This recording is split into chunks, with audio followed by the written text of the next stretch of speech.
Bonjour, je suis ravie de vous retrouver pour une nouvelle leçon de langue concernant les figures de style et précisément les figures d'opposition. C'est une leçon destinée aux élèves de la première année du baccalauréat. Notre leçon est intitulée Les figures d'opposition. Qu'est-ce qu'une figure d'opposition? C'est un procédé rhétorique. C'est un procédé stylistique, c'est une stratégie d'écriture qui permet d'opposer deux éléments ou deux idées ou deux réalités. Première phrase, j'admets que je sois justement punie si innocente quand elle fait. N'importe, on les déshonore, on les ruine, c'est la justice. C'est le condamné qui parle et il parle de ces innocentes, de ces femmes innocentes qui sont les membres de sa famille, à savoir sa fille Marie, sa femme et sa mère. On sait bien que le condamné a commis un meurtre, il mérite d'être exécuté, alors que ces innocentes, ils n'ont commis aucun meurtre, aucun délit, pour qu'on les déshonore, pour qu'on les ruine. Et comment on les ruine, comment on les déshonore? En exécutant un membre de leur famille. Quand on ruine, quand on détruit une personne innocente, c'est de l'injustice. Ils n'ont pas de la justice. Donc le mot justice, il est employé avec un sens contraire. Cette figure de style, c'est ce qu'on appelle l'antiphrase. Et on l'emploie, on l'utilise dans le but de critiquer, de faire la satire. Ici, le narrateur il fait la satire du système judiciaire qui déshonore des innocents ou des personnes innocentes. La deuxième phrase, avec tes mauvaises notes, tu peux être fier de toi. Nous avons toujours affaire à une antithèse dans la mesure où l'adjectif fier est utilisé avec un sens contraire, parce qu'une personne qui a obtenu de mauvaises notes ne peut pas ressentir un sentiment de fierté, ne peut pas être fier de soi. La phrase suivante, mais quand je vis les cinq cordons s'avancer et se ruer vers moi avec des paroles d'une infernale cordialité, nous avons ici une figure de style qu'on appelle l'oxymore. C'est une phrase du 13e chapitre du dernier jour d'un condamné. Cette figure, l'oxymore, elle consiste à associer deux mots de sens contraire ou de sens incompatible qu'on met l'un à côté de l'autre et qui sont réunis par la syntaxe. Le mot cordialité, donc la cordialité, c'est un sentiment d'attachement, d'affection, de tendresse et de bienveillance. Donc c'est un nom qui a une connotation positive, alors que l'adjectif infernal, relatif à l'enfer, il a une connotation négative. Donc on a associé deux mots de sens incompatible. Il s'agit d'un oxymore. La phrase suivante, ce n'est que feu de leur froide chaleur. Donc l'expression ou les deux mots qui sont écrits en couleur orange. Donc nous avons toujours un oxymore dans la mesure où nous avons deux mots de sens contraire qui sont réunis par la syntaxe. Nous avons un adjectif épithète qui qualifie un nom. Froide, l'adjectif froide qui qualifie le nom chaleur. Et ce qui est froid ne peut pas être trop chaud, et ce qui est chaud ne peut pas être trop froid.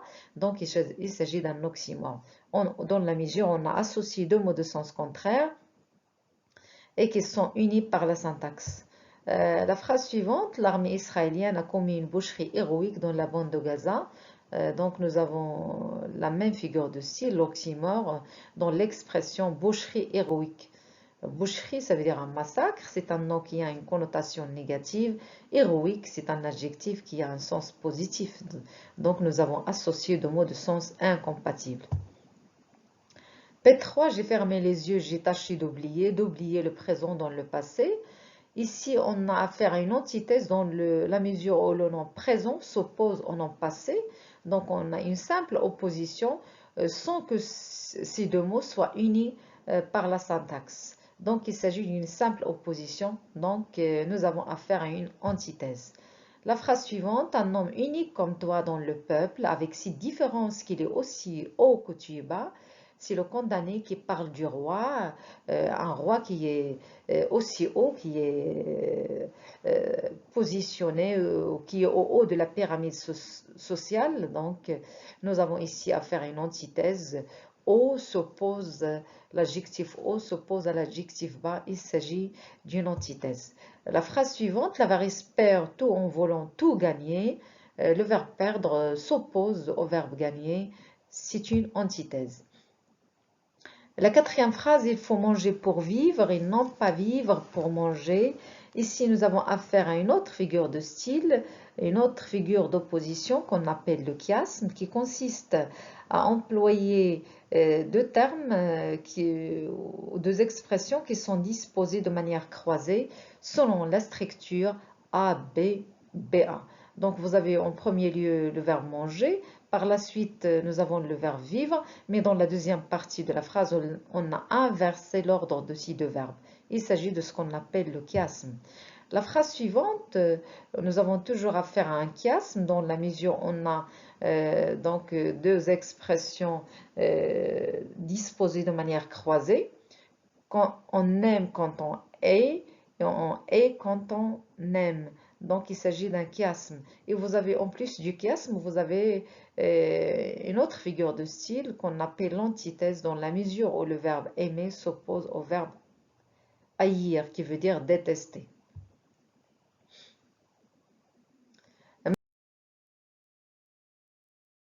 Maintenant, on passe à la définition de ces différentes figures de style.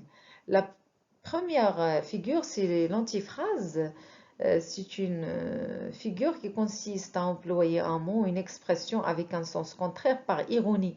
Et l'ironie, c'est une figure qui consiste à dire le contraire de ce qu'on pense.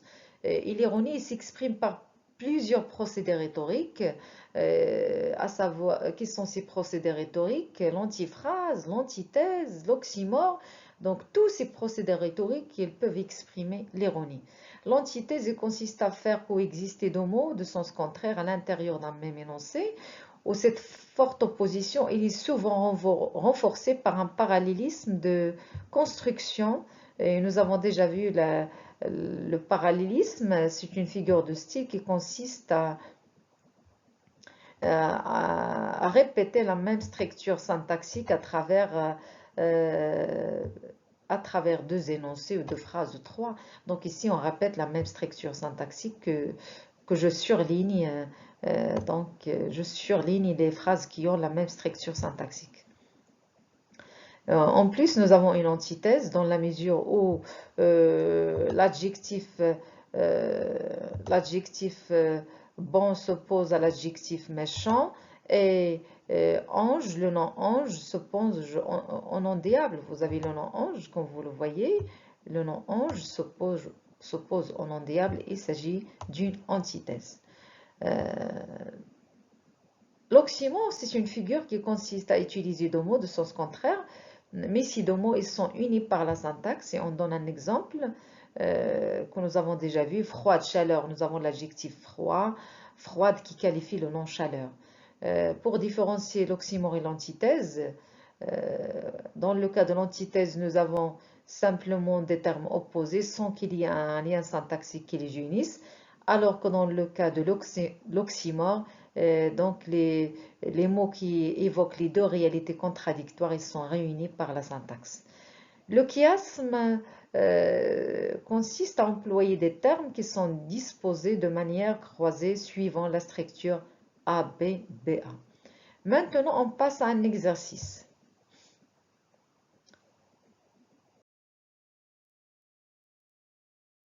Pour la consigne, on vous demande d'identifier la figure ou les figures de style présentes dans chaque phrase. Arrêtez la vidéo, lisez attentivement les phrases et essayez d'identifier la figure ou les figures de style que vous avez dans chaque phrase. Maintenant, on passe à la correction. Dans la première phrase, tu as choisi la vie et moi la mort, c'est Antigone qui parle à son oncle.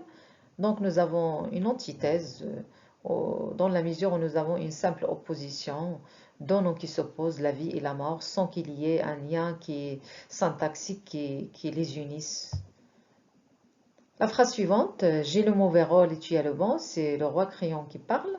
à sa nièce. Donc l'adjectif mauvais s'oppose à l'adjectif bon. Il s'agit d'une antithèse.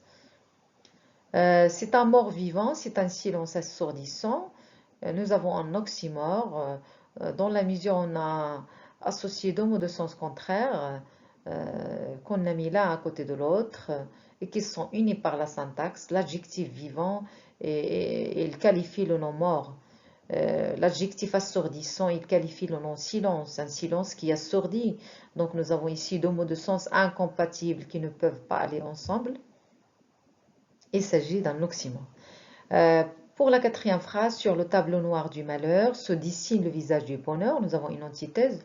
Le nom malheur s'oppose au nom bonheur. Et en plus de cela, nous avons affaire à une personnification dans la mesure où on a attribué une caractéristique humaine, à savoir le visage au nom bonheur. Donc il s'agit d'une personnification.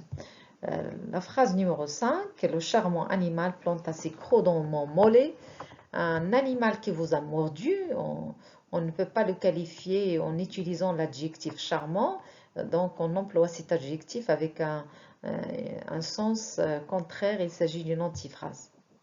La sixième phrase, un silence assourdissant envahissait l'espace, il s'agit d'un oxymore, c'est une phrase que nous avons déjà vue en haut. La septième, absence de preuve n'est preuve d'absence, donc ici nous avons affaire à un chiasme dans la mesure où on a inversé deux termes d'une manière croisée selon la structure ABBA. Donc vous voyez le mot absence, ça vient au début. Par la suite, nous avons le mot preuve, mais dans la deuxième partie de la phrase, on a inversé l'ordre de ces deux mots. Il s'agit d'un chiasme. La huitième phrase, en temps de paix, les enfants enterrent leurs parents, en temps de guerre, les parents enterrent leurs enfants. Dans cette phrase, nous avons affaire à trois figures de style.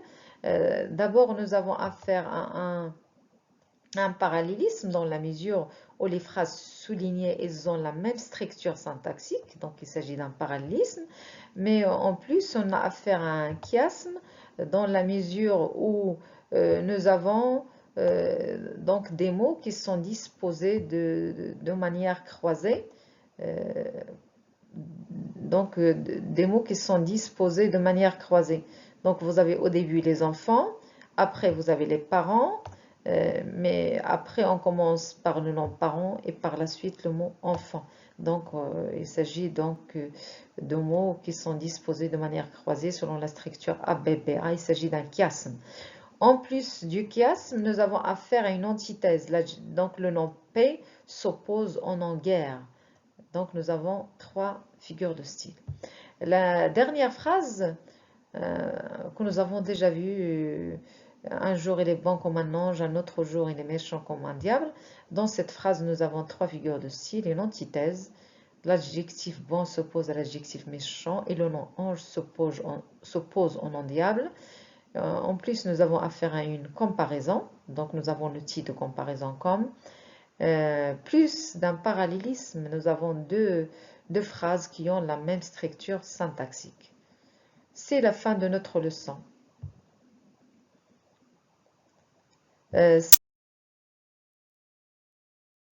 la fin de notre leçon. Merci pour votre attention et à la prochaine, Inch'Allah.